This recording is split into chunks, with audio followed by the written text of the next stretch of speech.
Where in the world are you watching from? Drop your country in the comments. Before we dive into this heartwarming story, hit subscribe so you'll never miss the most courageous dog tales we share every day. Trust me, you'll want to stay for this one. Imagine standing at a funeral, the air thick with unspoken grief, mourning a hero. You believe with every fiber of your being that you're saying your final goodbye. Then, the most loyal heart in the room, a dog lets out a bark. A bark that defies death. A bark that shatters every truth you thought you knew. This is the story of Buddy, a magnificent Labrador, whose unwavering loyalty and instinct ignited a national reckoning and saved a life. Life for Officer David Sterling was a symphony of precision and unwavering loyalty. For over a decade, David, a name synonymous with quiet integrity in the tight-knit community of Havenwood, had served and protected. And by his side always was Buddy. Buddy wasn't just a canine. He was a 7-year-old force of nature, his golden fur gleaming, his amber eyes holding the wisdom of countless successful operations. They were inseparable, a perfectly calibrated team. Where David went, Buddy followed. Period. Their bond wasn't just professional. It was the kind that forms over shared sunrises, whispered secrets, and the silent, profound understanding that only two souls deeply reliant on each other can forge. David had learned early on that Buddy's instincts were never to be questioned. He remembered one chilly evening years ago when Buddy had refused to leave a seemingly empty warehouse. Every human eye saw nothing. But Buddy kept nudging, kept whining, until David finally trusted him. Hidden beneath a loose floorboard, a staggering cache of stolen electronics, a case cracked thanks to a whisper David almost didn't hear. And then the music stopped. It began as a quiet funeral. Crisp uniforms standing sentinel. Their polished leather boots squelching slightly in the damp earth. Folded flags, their precise angles, a stark reminder of sacrifice, lay on a draped table. The air in Springwood Cemetery, thick with the heavy scent of wet pine needles from a recent storm, hung like a shroud. A grieving widow, Sarah Sterling, clutched her child, a tiny trembling anchor in a world turned upside down. At the foot of a gleaming mahogany coffin sat Buddy. Obedient. Still. A perfect picture of canine grief, a stoic sentinel. Or so everyone thought. Then he barked. One bark. Sharp. Explosive. Then another, louder, angrier, cutting through the hushed prayers like a jagged knife. Heads turned, startled. Irritated. Ranger, this wasn't Ranger's usual demeanor. Buddy, known for his calm, his stoic presence even in the face of chaos, was now a raw nerve, a primal cry echoing in the solemn silence. People whispered, "He's grieving." It's his way of saying goodbye. We as humans are masters of denial, aren't we? We seek comfort in simple narratives, especially in moments of unbearable sorrow. We tell ourselves what we need to hear, even when the truth barks relentlessly at our very feet. But Buddy wasn't just barking. He growled a low, guttural rumble that vibrated through the very bones of the attendees. He scratched at the base of the casket, his nails screeching against the polished wood, a sound that grated on every nerve. His handler, a young officer named Finn, still reeling from the shock, struggled to pull him back. But Buddy was a force of pure, desperate will. Something was wrong. Horribly, chillingly wrong. This wasn't grief. This was a warning. Lieutenant Liam O'Connell, David's closest friend and colleague, stepped forward. He'd seen dogs react to gunfire, to bombs, even to fallen comrades. But this was different. Buddy wasn't scared. He wasn't merely sad. He was frantic, a desperate beacon of alarm. Liam knelt, looking Buddy straight in his amber eyes. "What is it, boy?" he murmured, his voice hoarse, thick with a dawning dread. Buddy whined, then barked again, short, sharp, insistent, pawing relentlessly at the coffin's left corner. It was a precise, targeted gesture. Liam slowly stood. The cold reality settling in his gut felt heavier than any stone in that cemetery. He looked at the priest, then at Sarah, whose eyes were wide with a mixture of confusion and dawning dread. "I want this casket opened," he said, his voice cutting through the murmurs like a sword. A collective gasp rippled through the mourners. "You can't do that!" someone shouted from the crowd, his voice laced with outrage. This is a funeral, not a circus. But Liam wasn't asking. He was giving a direct order. The coffin would be opened. Right now, because Buddy, his instincts honed by years of sniffing out danger and deception, was screaming a truth no human voice could articulate. A truth that now Liam couldn't ignore. The funeral director, with hesitant, trembling hands, approached the coffin. Sarah Sterling, though her eyes were red and mascara-streaked, stepped forward, a quiet strength entering her gaze. Her voice, though strained, was steady. "Why?" she asked. "Why open it now?" Liam didn't look away from the coffin. "Because Buddy says something's not right. And I trust him." It took another agonizing minute to get the final permission. The casket was unsealed. The director carefully, slowly lifted the lid, as if afraid of what might be inside. The entire cemetery fell silent. Not a bird chirped. Not a single breath was taken. Then came the sound no one expected. Buddy growled. Low. Guttural. Primal. Liam leaned over the edge of the open casket and froze. The body inside was wearing Officer David Sterling's uniform. His badge, his name tag, his medals. Everything appeared correct. But Liam, with a veteran's eye for detail, spotted it instantly. The hands. They were clean. Too clean. David had calluses from years on the job. A faint scar on his pinky from a training exercise. A missing fingernail from a rough encounter. This man had perfect, unblemished hands. A cold dread sharp as a winter blade seeped into Liam's bones. Buddy sat beside the open casket, head low, growling continuously, a quiet, unwavering witness. His instincts sharper than any humans knew. This wasn't the man he had loved and served. And he was right. The prince came back 2 hours later. The man in the coffin wasn't Officer David Sterling. Panic, raw and chilling, set in at the Havenwood station. What had started as a respectful goodbye had now fractured into a full-blown, terrifying internal investigation. The man they were about to bury with full honors was a stranger. And their hero, Officer David Sterling, was officially listed as a missing person. A terrifying question hung in the air. A whisper that turned into a scream. Where was he? Panic, a raw, visceral wave, crashed over the Havenwood Police Department. What had started as a solemn goodbye had now fractured into a full-blown, terrifying internal investigation.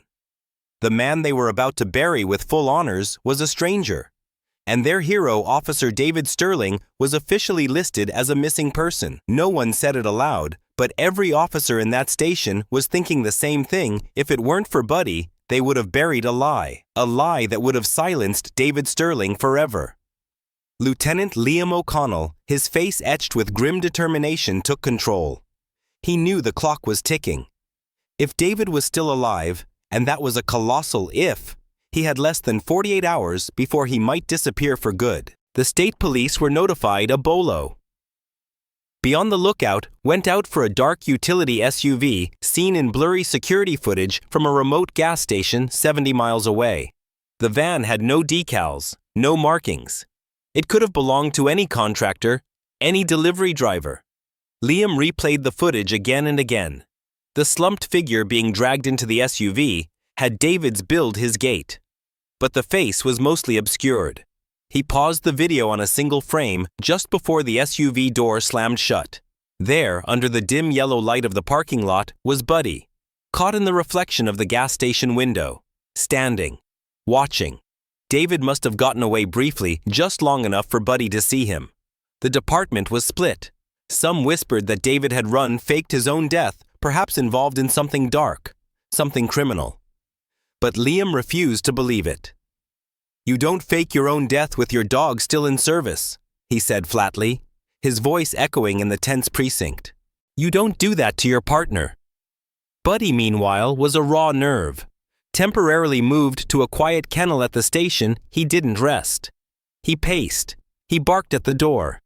He refused food. He wanted back in the field, his instincts screaming that David was out there needing him. Every time a door opened, he turned his head sharply. Every time a car drove by, he rose to attention. He was waiting for David. Sarah Sterling. David's wife was brought in again, her strength now replaced by a chilling realization. "When did you last hear from your husband?" Liam asked gently. She hesitated, wringing her hands. "About 4 days before they said he died. He'd been acting different. Nervous. Said he found something bad, and that he didn't know who he could trust, even in the department." Liam's heart sank. Officer David Sterling had been onto something, and someone wanted him silenced. Back at the Havenwood station, Buddy was brought into a lineup of objects taken from the supposed crash scene. He ignored all of them except one, a blood-stained piece of David's tactical vest that had been discarded far from the original site. Buddy sat. He barked once. They had something. They had their lead. By the second night, the trail was cold. Liam made the call to bring Buddy in for a field search. They needed boots and paws on the ground. They started at the gas station where David had last fueled up. Buddy was released from his harness, nose to the ground. He moved fast down the edge of the lot, past the dumpsters, toward a patch of overgrown trees. Suddenly, he stopped, then growled. A torn glove lay half buried in the dirt. Inside it, a familiar scent. Lab tests would later confirm it carried David's DNA. Buddy had found their first real lead. By morning, a larger team joined the Search Bloodhounds Drones State Police, but the one dog everyone followed was Buddy. He moved with purpose through a wooded ravine just east of town. After nearly a mile, he paused near a creek bed, then barked furiously. There, soaked and tangled in brush, was a piece of fabric, a sleeve from a police windbreaker. Another positive DNA match. David had been here. Injured. Likely on foot. But alive. It was now day 3. That afternoon, Liam got a call from an unlikely source. Martha Finch, an old librarian. A local historian who knew every nook and cranny of Havenwood. "Lieutenant," she said, her voice raspy, "you need to check the old hunting cabin on Blackwood Road. The one the department used for retreats back in the 80s. Liam paused. "It's been abandoned for years." "Exactly," she said. "And only a few people would remember it exists." It was a long shot, but they had nothing else. The team rolled out within the hour, 3 SUVs, tactical gear. Buddy rode in the front, eyes locked on the window as if he knew where they were going. The cabin was deep in the woods, surrounded by rusted fencing and blackberry thorns. One window was busted, the front door chained shut from the inside. But Buddy didn't hesitate. He leapt from the vehicle and sprinted around the side of the building toward the back cellar door. He seeked. One sharp explosive bark, then another. The team broke down the back entrance. Inside, the air was damp and sour.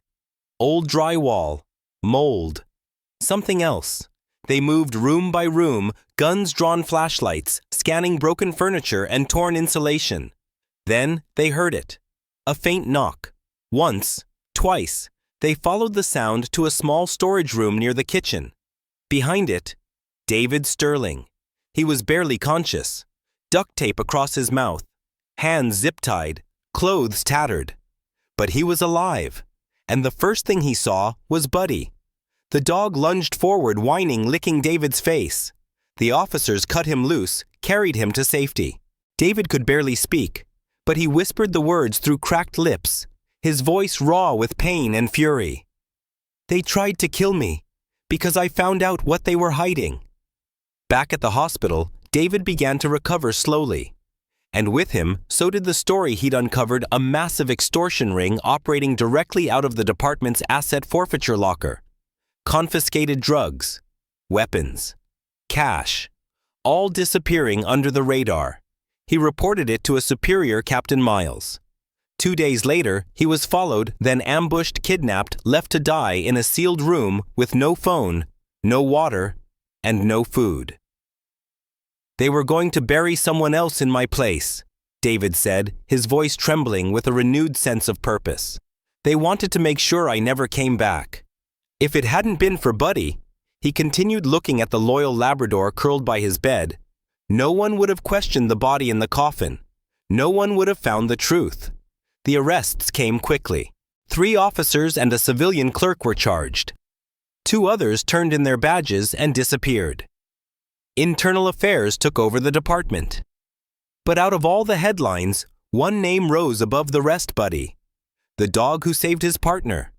The dog who stopped a funeral. The dog who refused to let evil win. This was just the beginning of a new kind of justice. The arrests came quickly, a whirlwind of flashing lights and hushed whispers in Havenwood. 3 officers and a civilian clerk were charged conspiracy, obstruction, kidnapping, and attempted murder.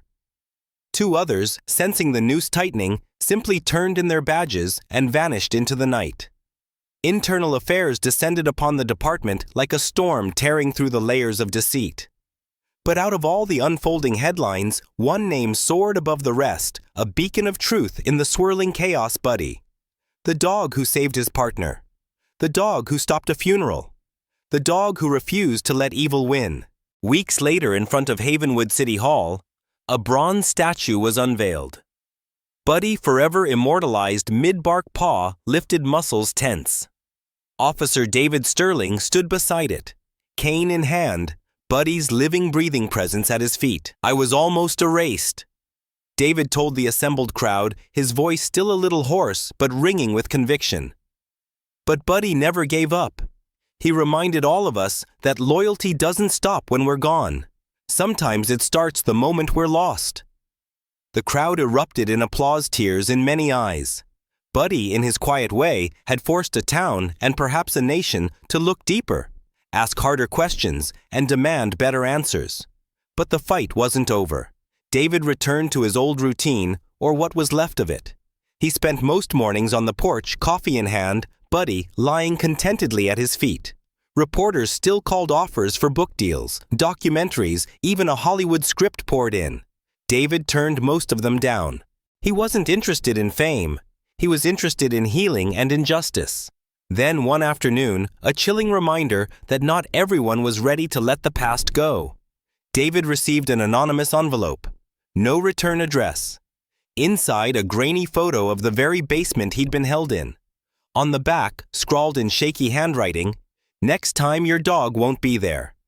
David didn't show it to anyone, not even Liam. But Buddy must have sensed it. That night, he sat by the door wide awake, eyes locked on the darkened yard beyond the porch light. He didn't bark. He didn't need to. He was waiting. Meanwhile, something remarkable began to unfold across the country. Departments from Texas to Ohio started reviewing unsolved cases where K-9 units had alerted to suspicious activity but were ignored. A detective in Oregon reopened a missing persons case after his K-9 refused to leave a storage shed during a routine inspection. What they found inside made national headlines: 5 crates of unregistered weapons buried beneath the floorboards. The Buddy effect had gone viral. Dog handlers everywhere were reminded that sometimes instinct speaks louder than rank. In Havenwood, the department officially renamed its K-9 training facility the Buddy Tactical Center. At the dedication, the new chief of police, a woman with a no-nonsense gaze, stood flanked by every working dog in the region. "This building stands not just for bravery," she said, "but for accountability. And it bears the name of a dog who barked when others stayed silent." Buddy barked once in response, a crisp, proud sound. The crowd laughed and clapped. For a moment, it felt like the world had tilted back towards something right. But the scars remained. David continued physical therapy. Nightmares were frequent. He often woke drenched in sweat, gasping hand instinctively reaching for the firearm he no longer carried. One evening during a power outage, David froze in the hallway, convinced he heard chains rattling, but it was only the wind. Buddy was there, pressing gently against his leg, grounding him. No words, just presence. That was enough. Later that week, David took Buddy to the local elementary school for career day. When it was their turn to present, David didn't talk about kidnappers or corrupt cops. He told the kids about what loyalty looks like, what it means to trust someone who can't talk but never lies, how bravery doesn't always look like charging into gunfire. Sometimes it looks like a dog refusing to walk away from a box no one wants to open. One little girl raised her hand. Did Buddy cry when he thought you were gone? David knelt beside Buddy and nodded. I think he did in his own way. But then he did something stronger than crying. He acted. The story of Buddy was no longer just a news cycle. It had become something deeper, a reminder, a challenge. What if we all listened a little more to those who can't speak but still know the truth? What if we refused to let go of someone just because the world tells us it's over? What if we barked at the coffin even when it makes people uncomfortable? Buddy did. And in doing so, he reminded a nation that courage doesn't always wear a badge. Sometimes it wears a leash. Justice, it turns out, is rarely quiet. Once Officer David Sterling was rescued, once the extortion ring was exposed, and Buddy was hailed as a national hero, many thought the hardest part was over. They were wrong. The true test was just beginning. 3 men stood trial that fall, 2 corrupt officers from Havenwood's own department, and a civilian evidence clerk named Jeremy Thorne. Each was charged with conspiracy, obstruction, kidnapping, and attempted murder. The courtroom was packed. Local residents filled every bench. Press lined the back. Armed security stood along the walls. And at the very front on David's left sat Buddy, his K9 badge freshly polished and clipped to his vest. He wasn't just there for show. He was there to remind the world, I saw what you did. I remember. David took the stand on the 3rd day. He testified about the night he was abducted, how he was followed after reporting anomalies in the evidence logs, how his own patrol car was hacked to disable the brakes, and how he was dragged from a rest stop parking lot and locked in a basement to rot. He described in painful detail the beatings, the threats, the chilling moment when one of the officers, Captain Miles, leaned in and said, "No one will miss you. They'll just bury the badge and salute." But they hadn't counted on the dog. The defense tried to poke holes. They claimed David had gone rogue, that he disappeared on his own to return and fabricate a story. They questioned his injuries, his memory, his motives. But every time the prosecution brought out physical evidence, photos, DNA matches, security footage, Buddy would quietly growl, almost as if reinforcing the truth with his presence.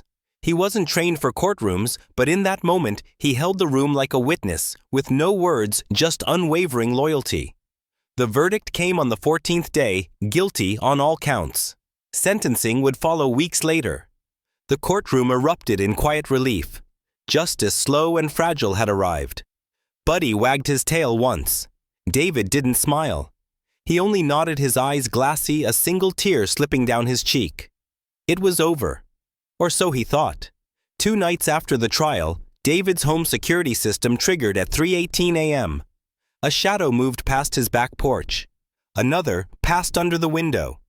Buddy was already at the door, hackles raised, ears up. He didn't bark. He didn't need to. David grabbed his phone, alerting the local sheriff before stepping out onto the porch, sidearm in hand. Now legally returned after his recovery. But the intruders were gone. Nothing taken. No signs of forced entry. Just one thing left behind, a butcher's bone, clean fresh, placed at the foot of Buddy's outdoor water bowl. The next morning, a message arrived by mail. No return address. Just a torn piece of paper. You took down the wrong people. The ones who gave the orders are still out there. It wasn't paranoia anymore. It was unfinished business. David considered leaving Havenwood, buying land upstate, vanishing into the mountains where no one could find him.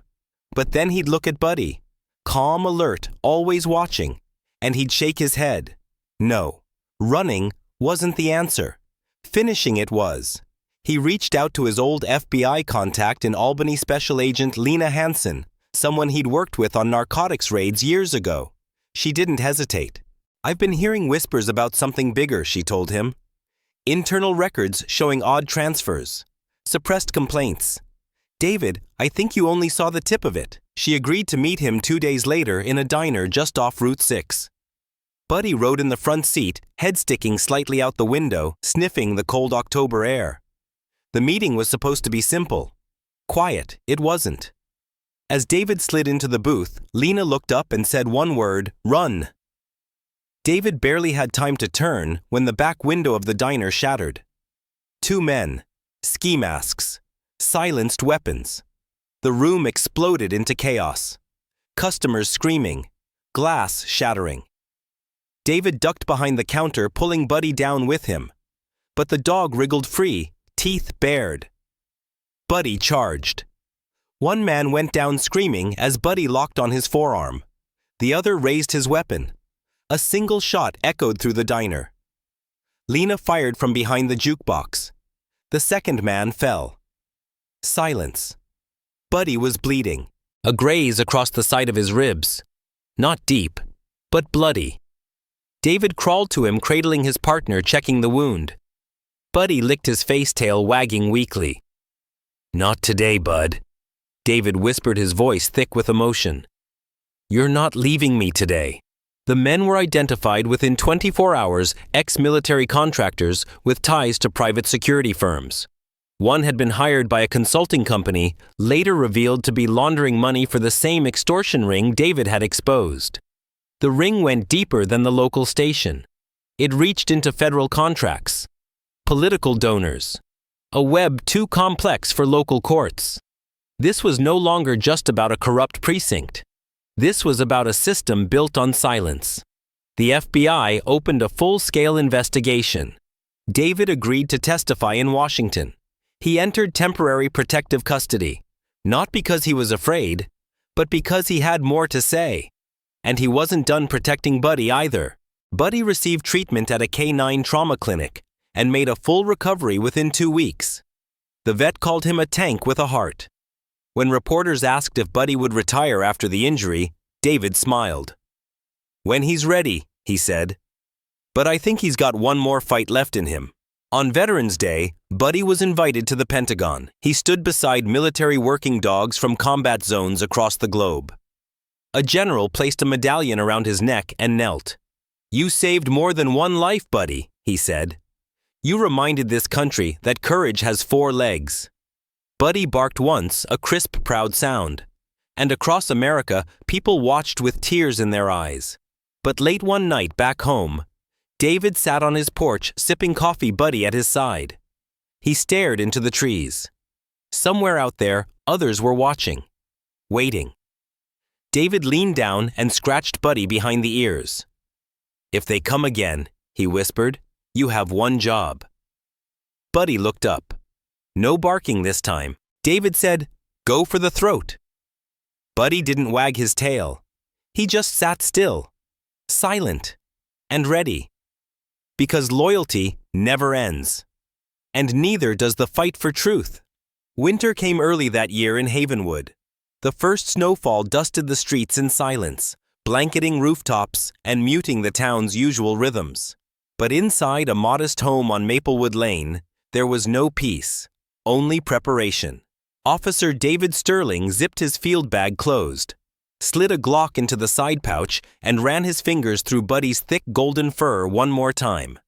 "This is it, Buddy," he murmured, his voice low, tinged with an intensity Buddy understood. No backup, no margin for error. Buddy's ears perked at the tone, not fearful, but focused. He knew that voice. It was the same voice David used just before every mission they'd ever done together. The FBI's investigation had stalled. Too many layers, too many protected names, too many roadblocks. But one location kept popping up in the confidential files, a remote hunting lodge in rural Pennsylvania, leased under fake identities, shielded by shell companies. According to a source, Special Agent Lena Hansen had finally flipped. It was being used as a meeting point for the higher-ups in the extortion operation. The same men who had ordered David's death. The same men who had sent 2 shooters into that diner weeks ago. No warrants. No search authorization. The system, for all its might, was bound by rules that the corrupt skillfully exploited. So David made a decision. If the system wouldn't protect the people, he would. One last mission. Off the record. Just him and Buddy. It was a dangerous, perhaps foolhardy choice. But after everything they'd been through, after staring into the abyss of betrayal, David knew one thing: he couldn't wait for justice to slowly untangle itself. Sometimes you had to cut the Gordian knot. The drive took 4 hours through icy roads and backwoods trails. They arrived just after dusk, headlights off, tires crunching over frozen leaves. The lodge stood in the distance, 2 stories. Windows, dark smoke rising faintly from a back chimney. Someone was home. David parked half a mile away. He clicked Buddy's tactical vest into place and whispered, "Silent entry." Buddy moved like a shadow, his body low paws careful a golden ghost among the bare trees. They circled the back, passing through thick brush until they reached a cellar door. Unlocked. Always a bad sign. Inside the basement was half-finished, filled with filing cabinets and crates of equipment. David's flashlight swept across cereal-labeled boxes, bundles of cash, sealed bags, evidence no court would ever admit had existed. But the real prize wasn't stuff. It was the laptop left open on the desk. An active screen. Emails. Ledger entries. Names. David inserted a flash drive, the data flowing silently. Then footsteps upstairs. 2 voices. One chillingly familiar. David froze. It was Captain Miles, Havenwood's former deputy chief. The same man who had delivered David's eulogy. The same man who had shaken Sarah's hand and told her David was one of the good ones. The ultimate betrayal. David shut the laptop lid. Too risky to keep copying. He pocketed the drive and signaled Buddy to stay back. Gun drawn, he crept up the stairs. The second floor. Old carpet, peeling wallpaper, a faint smell of cigar smoke. David saw Miles in the sitting room, sipping whiskey beside a bearded man in a leather jacket. "I'm telling you," Miles was saying, his voice laced with frustration. "He won't stop. That damn dog won't stop either." The other man grunted. "Dogs can be replaced. Men too." David stepped forward. "Let's test that theory." Both men jumped. Miles reached for his concealed weapon, but Buddy had already launched. The other man tried to flee, but David tackled him to the floor, knocking the breath from his lungs. Chaos exploded in seconds. Gunfire. Furniture crashing. Shouts echoing through the walls. But Buddy never let go. He held Miles down by the arm until David cuffed him, blood dripping from the man's sleeve. They weren't going anywhere. By the time local police arrived, called anonymously from a nearby burner phone, David and Buddy were waiting on the porch. The flash drive had everything: financial records, phone logs, even photos of the fake funeral arrangements. It was enough to take down 5 high-level players across 3 states. Back in Havenwood, the fallout was swift. Miles was indicted, so was the man in the leather jacket, identified as a private contractor linked to offshore accounts. The department was gutted and rebuilt under new leadership. David declined every press interview. He said the only statement that mattered was the truth they found in that cabin. But even in victory, there was a weight he couldn't shake. Buddy had been injured in the struggle. Nothing life-threatening, just a torn ligament and some deep bruising. But it was enough for the department's vet to make a hard recommendation: retirement. David refused at first. Buddy still had that fire in him, that edge. But then came the morning when Buddy didn't jump up at the sound of David's keys. Didn't pace at the door when David put on his boots. He just laid there, head down, watching. The look in his eyes said it all: "I've done enough." David signed the paperwork on a Monday. Buddy was officially retired with full honors and a lifetime pension, chew toys and all. The department threw a ceremony at City Hall. Kids brought homemade signs. A woman baked a cake shaped like a badge.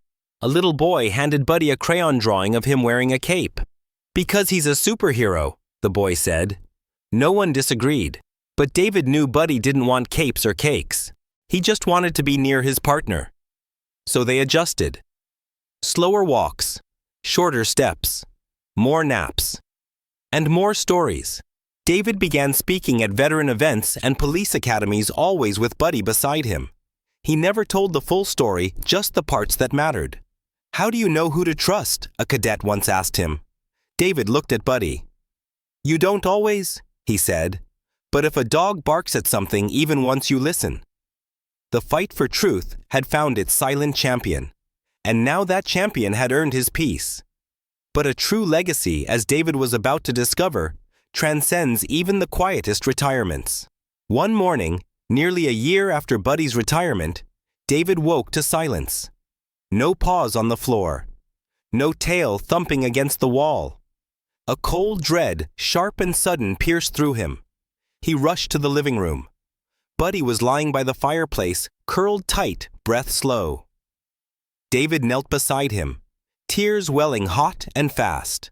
"It's okay, Bud," he whispered, his voice cracking. "You can rest now." Buddy blinked once, pressed his head into David's hand, then peacefully closed his amber eyes. The funeral was held privately. No flags, no rifles, no sirens. Just David, a folded vest, and a collar engraved with one word: truth. He buried Buddy under the ancient oak tree behind the house, planted lavender, and built a simple wooden sign. It read, "Here lies Buddy, a partner, a protector, a hero, who never needed to speak to be heard." Weeks later, David received one final package from Special Agent Lena Hansen and the FBI. Inside was a plaque for "Service Beyond Duty, K9 Buddy." Beneath it, a letter handwritten by Lena herself. "Some dogs serve time, David," it read. "Buddy served justice." There's something different about a quiet house after a hero is gone. The floors still creak the same. The porch still groans under David's boots. The coffee pot still sputters every morning. But the silence, that's new. That's heavy. For Officer David Sterling, adjusting to life without Buddy was like learning to breathe with one lung.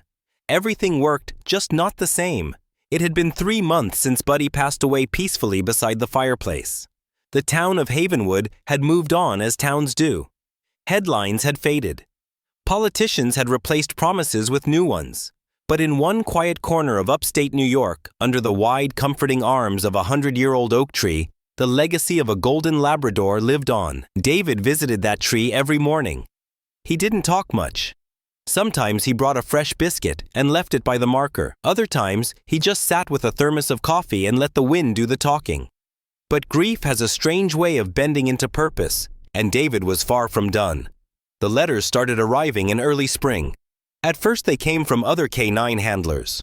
"My partner was dismissed for false alerts, but after your story, we reopened the case, and he was right. Thanks to Buddy, we listened.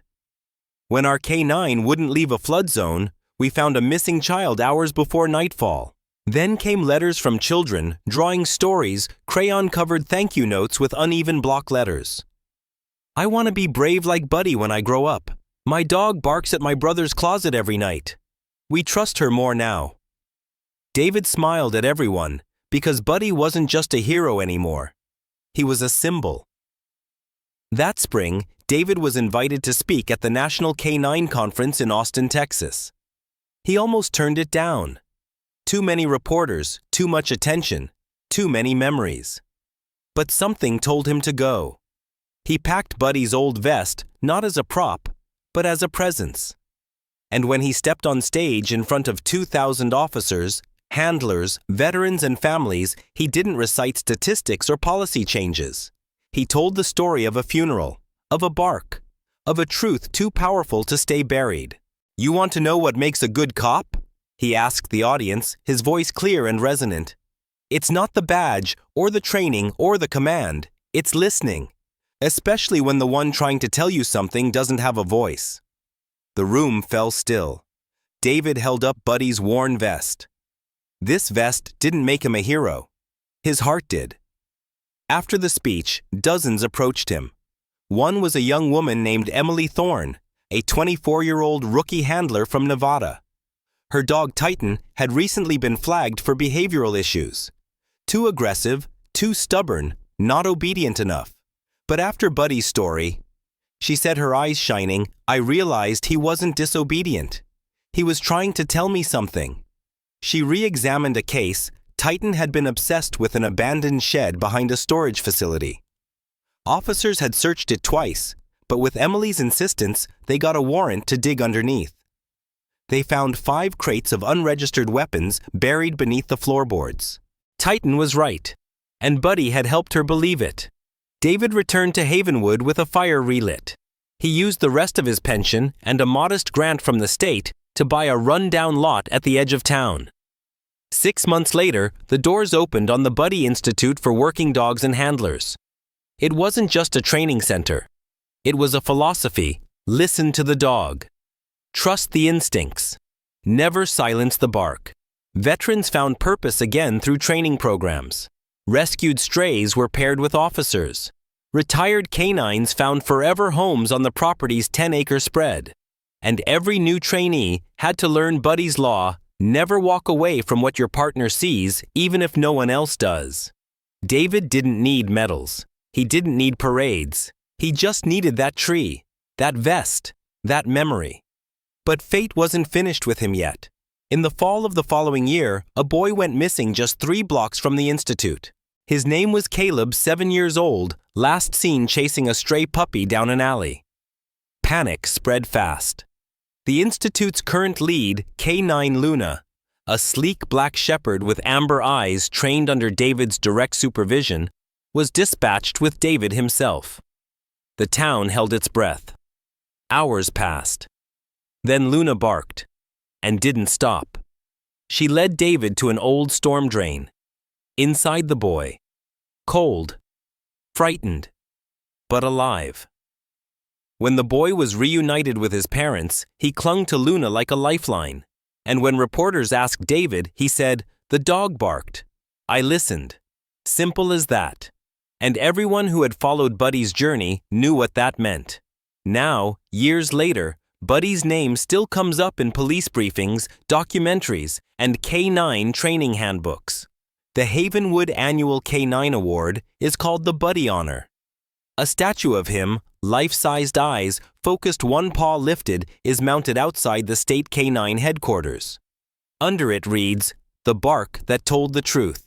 As for David, he still lives in that small house with the oak tree. He still wakes early, still wears his old watch, still drives the same truck, and every morning he stops by the institute, walks past the trainees, and checks on the rookies. Sometimes when Luna or one of the others barks at something no one else notices, he smiles quietly. Because he's seen what happens when a dog barks and people choose not to listen. He's seen what almost got buried, and he knows what was saved. Thank you for following Buddy's story from beginning to end.